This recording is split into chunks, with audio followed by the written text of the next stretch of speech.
how to fix any problem you have with Instagram direct messages. Hello guys, so in this short video I'm gonna show you how to fix any problem you have with the Instagram. So all what you have to do is go to the settings on your phone and then go to the apps, click on Instagram, and now all what you have to do here is very simple.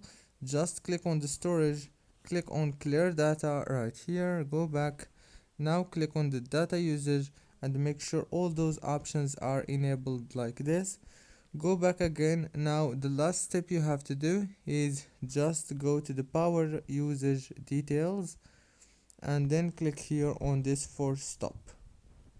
Now go back, click on force stop again here, and the last thing you have to do now is just turn off your phone and then turn it on again and reopen Instagram. Don't forget to like, subscribe, and thank you so much for watching.